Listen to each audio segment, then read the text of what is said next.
நம்முடைய மாவட்ட பொறுப்பு அமைச்சர் அண்ணன் அவர்களுக்கு எங்களுடைய நாட்டுப்படை ஒன்றியத்தின் சார்பாக வழங்கி சிறப்புரையாற்ற வருகை தந்திருக்கின்ற நம்முடைய மாண்புமிகு நெடுஞ்சாலை மற்றும் மாவட்டத்திற்கு வருகை தந்து இந்த நலத்திட்ட உதவிகளை எல்லாம் நமக்கு செய்து கொண்டு வருகிறார்கள்.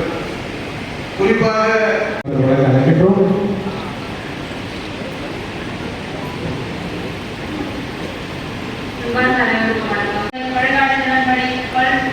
பல்துறை சார்ந்த கட்டிடங்களை பொதுமக்கள் பயன்பாட்டிற்கு திறந்து வைக்க நிகழ்ச்சியில் வரவேற்புரையாற்றி அமர்ந்திருக்கும் மாவட்ட வருவாய் அலுவலர் அவர்களை முன்னிலை வகித்துக் கொண்டிருக்கும் பணிவான வணக்கங்களை தெரிவித்துக் கொண்டு நம் மாவட்ட முதலமைச்சர் அவர்களின் ஆட்சி பொறுப்பேற்ற நாளிலிருந்து இன்று வரை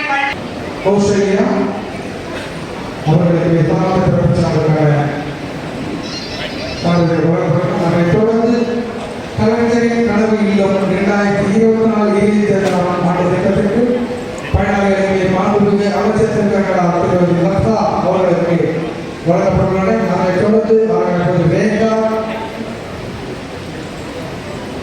ஜோலாப்பேட்டை பகுதி சத்யா, ஜோலாப்பேட்டை பகுதி சத்தாமரை, கந்தீரி பகுதி திருமதி கோமதி, அடுத்ததாக கந்தீரி பகுதி ஜெயபாரதி,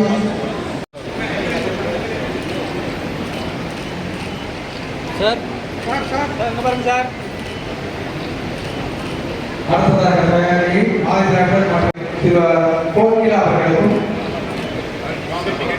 திருமதி கோகிலா இந்திய அரசாங்கம் பணம் தருகிறதோ இல்லையோ அலுவலகத்திலே முறையாக பணத்தை சேமித்து அந்த பணத்தின் மூலமாக பல்வேறு திட்டங்களை கொண்டு வருவதுதான் திராவிட மாடல்.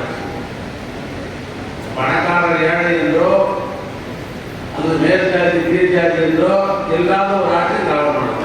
2333 பயனாளிகளுக்கு 36 கோடி ரூபாய் இந்த திட்டங்களை நிறைவேற்றுகிற அரசு தான் இந்த காரணத்தினால்தான் திருப்பத்தூருக்கு முன்னுரிமை அளிக்க வேண்டும் என்ற அடிப்படையில் பல்வேறு திட்டங்களை நான் நிறைவேற்றிக் கொண்டிருக்கிறேன்.